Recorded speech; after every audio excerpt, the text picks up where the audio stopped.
Eu vou tentar falar tudo da forma mais calma possível, sem tentar me exaltar aqui, mas é bem difícil. É bem complicado mediante a toda a situação que o São Paulo Futebol Clube vem passando. São Paulo acaba de empatar com o Criciúma. Foi a mesma coisa, como se tivesse perdido, né? É um empate com um sabor de derrota.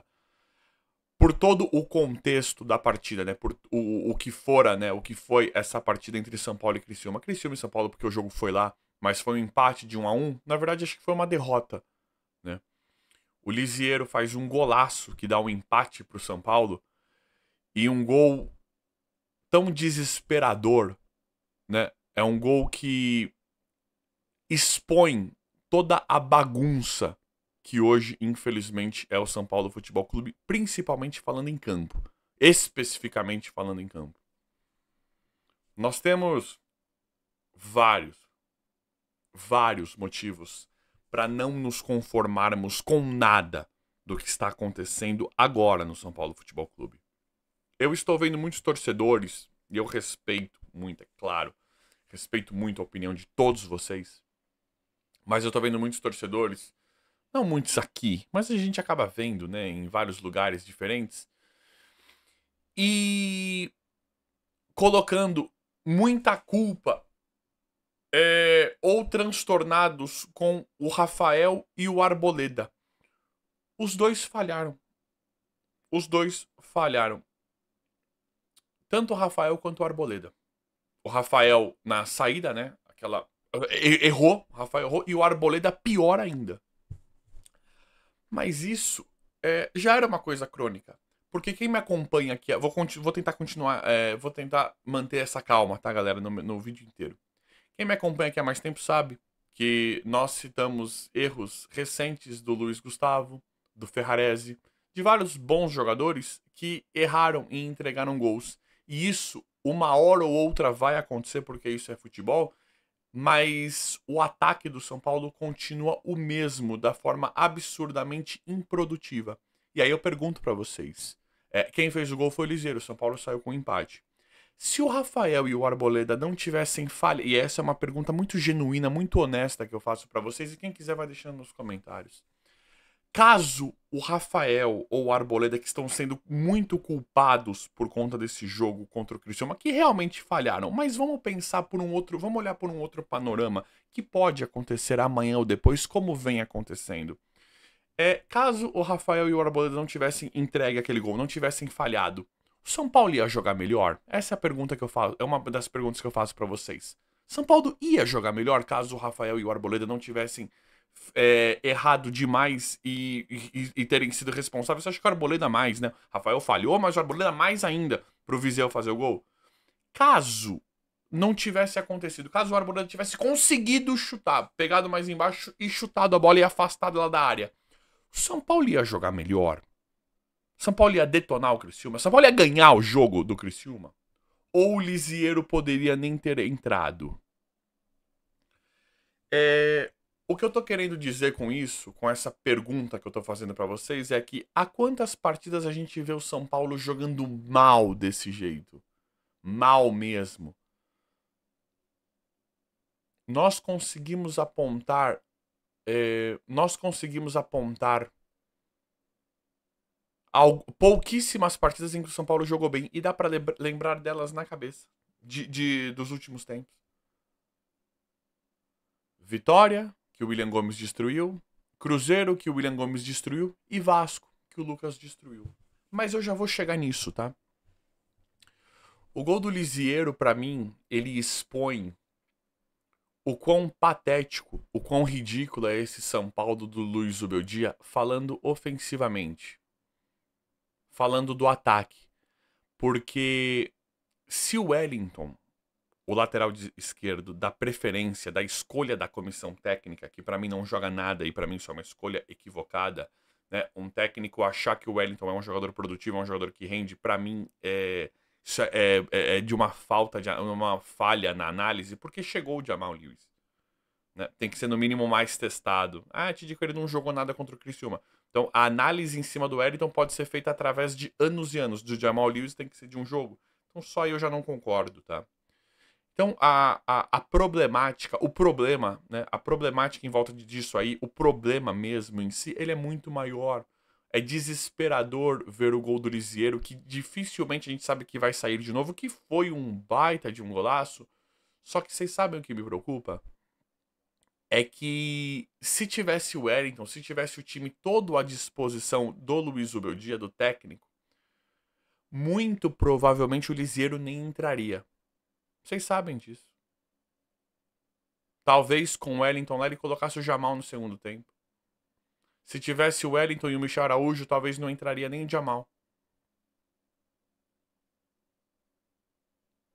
Então nós empatamos na Bacia das Almas com o Criciúma em um gol que provavelmente o Liseiro nunca mais vai fazer na vida dele, sendo que não era nem para ele ter jogado.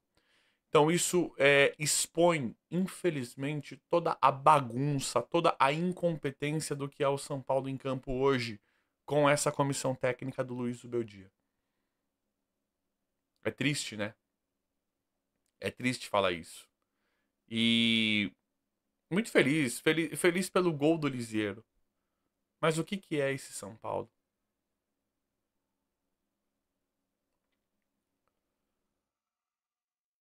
O que ele faz com o William Gomes? Eu queria falar do Lucas antes, mas não dá, né? O que ele fez com o William Gomes em um momento sensacional da carreira do garoto, em um momento importantíssimo em que ele poderia deslanchar, e pra mim, isso é opinião minha, ele, de uma certa forma, ele queimou o William Gomes, é inadmissível. E se essa diretoria do São Paulo fosse meramente séria, não permitiria, porque o William Gomes não envolve só o futebol, não envolve só, eu acho que ele pode render, o William Gomes ele tem muita qualidade. E eu sei que a maioria aqui também que conhece mais futebol que o Zubeldia, que a gente acompanha, que a gente conhece mais São Paulo, e a gente sabe muito mais do que está acontecendo do que o próprio Zubeldia, que não sabe, não, é fraquíssimo treinador, não conhece o São Paulo. A gente sabe que isso é um problema muito maior. A gente sabe que o William Gomes jogar ou não, o William Gomes despontar ou não para o mundo é muito maior, porque o São Paulo precisa de uma venda. São Paulo não pode desvalorizar o William Gomes da forma como ele está sendo desvalorizado por caprichos de um treinador que não enxerga um palmo diante do nariz. Tem um jogador é, que ele não deixa sair do time, que é o Luciano. Não tem explicação. Isso é de uma sacanagem, isso é de uma falta de respeito com a gente, com a torcida, porque não me interessa, não me interessa a escalação, não me interessa se ele vai escolher A ou B ou C, não me interessa se ele é amiguinho ou não do Luciano, não me interessa se ele gosta do Rato, do Rafinha, do Luciano, não me interessa de quem ele gosta, não me interessa nada disso. O que me interessa é que ele tem que colocar os melhores para jogar. Seja qualquer um, seja o Lucas, seja o Galopo, seja o Luciano, seja o Nestor. Que a régua, que a análise seja feita igual para todos os jogadores. Essa palhaçada, essa sacanagem que está acontecendo no São Paulo é injusto. Porque o Luciano, por mais ressalvas que nós tenhamos ou não, e quem gosta, quem não gosta, independente da opinião, do que acha, do que não acha, há muito tempo o Luciano não merece ser titular do São Paulo, não merece jogar no São Paulo. Por conta do futebol, por conta do que nós estamos vendo. Então, qual que é o nível de palhaçada? Qual que é o nível de papagaiada que está acontecendo no São Paulo? É a diretoria que está se intrometendo? Ou é o técnico que é só burro mesmo?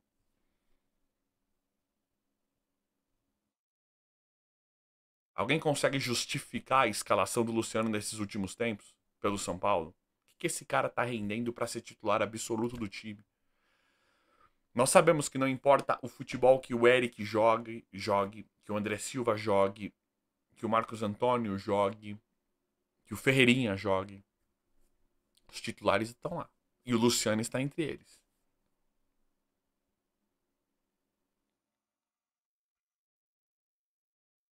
Nós não fazemos a mínima ideia de quem vai jogar o próximo jogo do São Paulo.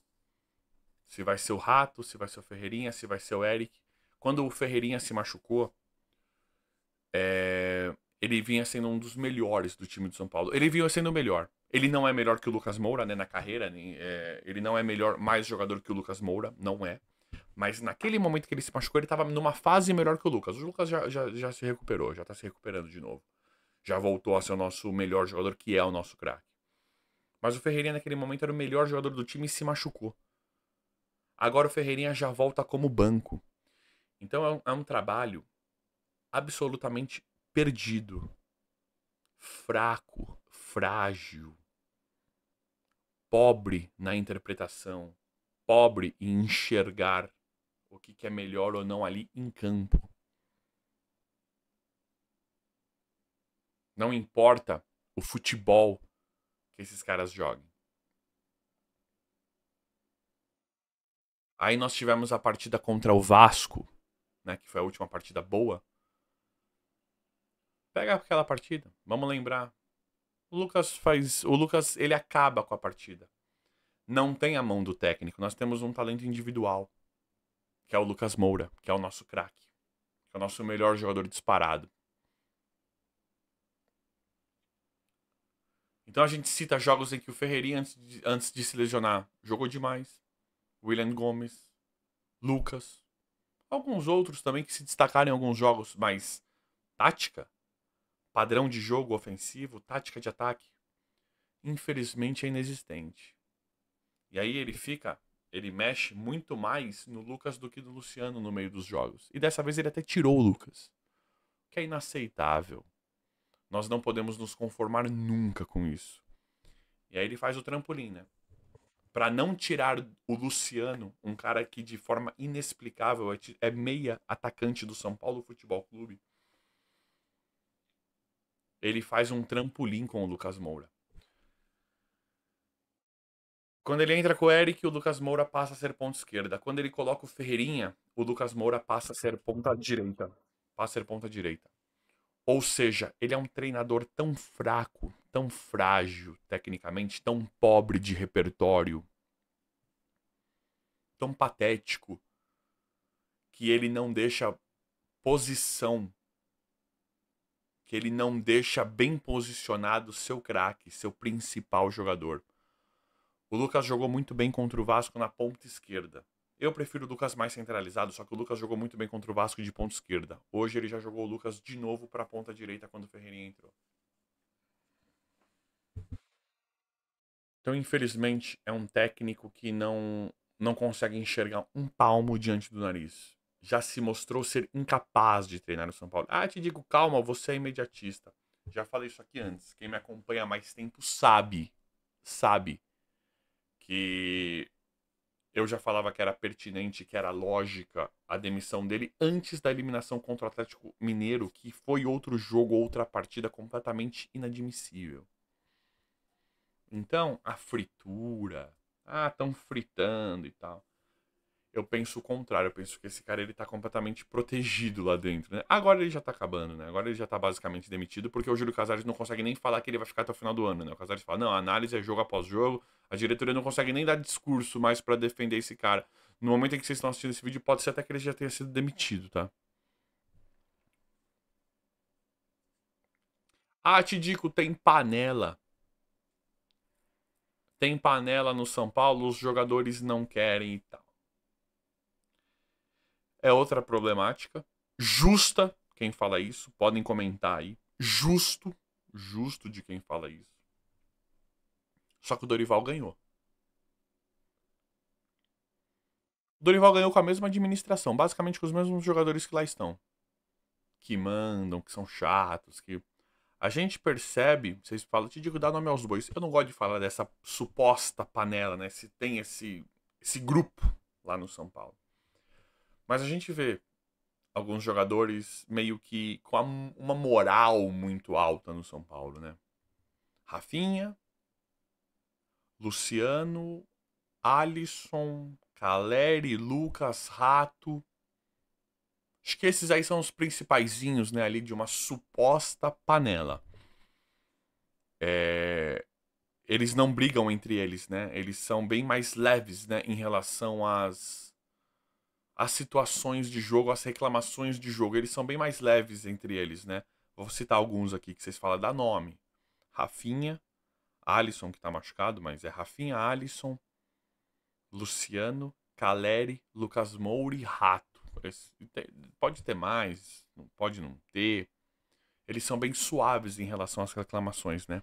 E quando esses caras estão em campo, quando entra um Eric, um Ferreirinha, um André Silva, um Bobadilha, um Galopo, dá até dó do que eles fazem com os caras em campo. Dá até dó. Chega e expõe. Se o cara erra um chute, um lance, William Gomes, eles chegam e reclama mesmo. Chega e sai esbravejando pra cima dos caras. Então isso também é inadmissível. Isso é de uma falta de comando gigantesca. Só que isso muito provavelmente, gente, e é com muita dor no coração que eu falo isso, muito provavelmente, infelizmente, não mude tão cedo, tá? É por isso que a gente está suplicando aqui, fazendo um apelo para ter treinador do nível do Dorival. Porque mesmo com todo esse cenário desfavorável para a torcida do São Paulo, o Dorival trouxe um título muito importante que foi a Copa do Brasil. O Dorival, ele conseguiu o que ele tinha na mão ali, falou: não vende ninguém, me segura aqui, não vende ninguém. Com todo esse cenário desfavorável, ele conseguiu ganhar o título de Copa do Brasil e estaria e poderia ter um trabalho na próxima temporada bem interessante. Só que aí a seleção chamou, né? Tem que tirar, parece que tem que tirar do São Paulo, né? E aonde eu quero chegar com tudo isso é que tem outros problemas, não é só técnico, mas não adianta. Não adianta ter um treinador incapaz. Um técnico que dá pra ver claramente que não sabe o que está fazendo. Que não tem time montado. Que não consegue montar o ataque. Que, por exemplo, segura um cara igual o Luciano sem lógica nenhuma. O que me irrita também é a falta de coerência, de lógica, de justiça. Isso me irrita demais. Então é claro que tem outros problemas no São Paulo. Só que só porque tem outros problemas, então nós não vamos resolver o problema da comissão técnica.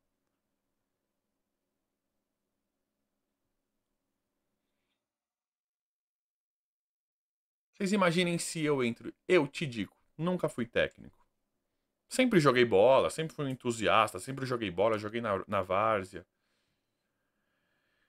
Eu sempre vivi nos campos, ou dentro ou fora deles, sempre vivi em futebol. Sempre, minha vida inteira.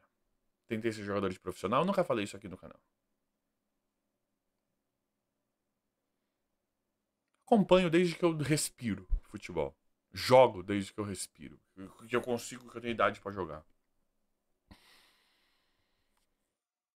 Se eu entro lá e eu começo a perder tudo e eu perco toda. Digamos que eu seja contratado. Eu tô aqui divagando bem, gente. Um exemplo. Porque tem certas opiniões que não dá. Não dá mais. E aí eu entro em 2025, lá no São Paulo. Eu sou técnico. Pá, técnico, te digo. Aposta, pá, ele sabe, tem uma metodologia inovadora, é jovem, ideia nova, pá, pá, pá, não sei o que, é bonitinho, calça, usa calça apertada, é articulado nas entrevistas, justo, moderno, fala de intensidade, controle de carga. Entrei eu lá. Perco tudo. Perco tudo. Ah, a culpa não é do técnico. A culpa não é dele, não tem a estrutura. É razoável esse tipo de argumento? Vocês iam gostar? Aí eu chego lá e falo, não, mas a agenda. Aí quando tem tempo pra treinar, o time volta pior. Não, mas a agenda. Vocês têm que entender que não é assim. A torcida que é imediatista? Ou tem que me tirar de lá o quanto antes, porque tá claro que eu não consigo desempenhar o trabalho que, por exemplo, o Dorival consegue. É razoável a gente ouvir esse tipo de narrativa, esse tipo de opinião, esse tipo de comentário babaca.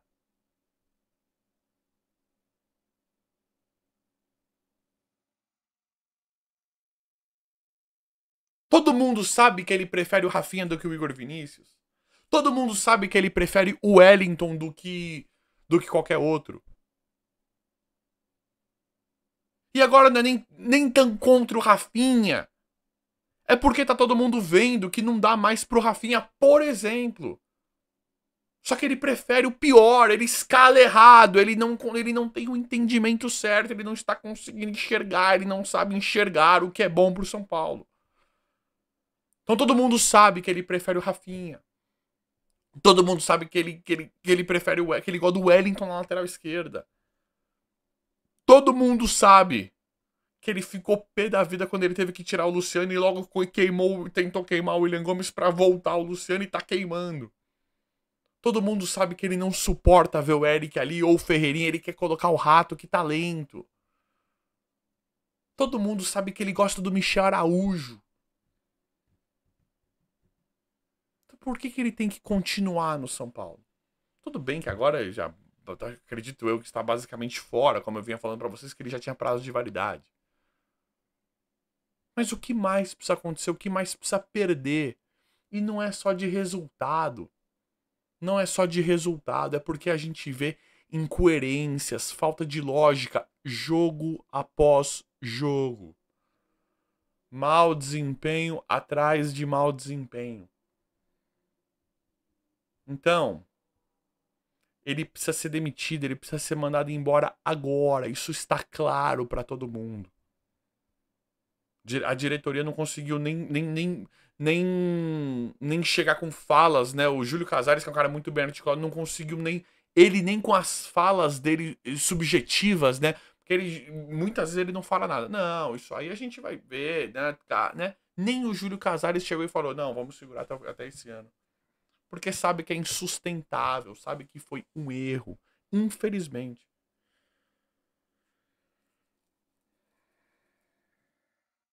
Então vamos esperar que o São Paulo tome uma atitude boa. Já tô ouvindo muitos torcedores falando que já era Libertadores, né? Ficou muito mais difícil, a gente vai precisar, vamos depender de, precisamos agora dependemos de outras coisas para se classificar para Libertadores 2025. Quarto, muito difícil nesse momento. E o que mais precisa acontecer, né? Mas é isso aí, galera. Desculpa aí a vibe do vídeo, é que não dá. Não dá. Eu nunca vou aceitar essa situação de São Paulo. Eu não sou o tipo de torcedor que vê todo esse desastre, que vê toda essa vergonha, esse vexame de forma, sabe, tranquila. Eu não sou esse tipo de cara e eu nunca vou mentir pra vocês. Essa partida contra o Criciúma ficou fácil colocar a culpa no Rafael e no Arboleda, mas é aquilo que eu falei pra vocês. E se? E se eles não tivessem... E se não tivessem entregue? São Paulo ia ganhar? São Paulo ia jogar bem? Nós vimos a vitória em cima do Corinthians e depois a partida contra o Cuiabá. A gente não fala isso de alegre. É toda uma análise em cima de um trabalho que, infelizmente, já não encanta ninguém, já não convence, já não engana ninguém há muito tempo.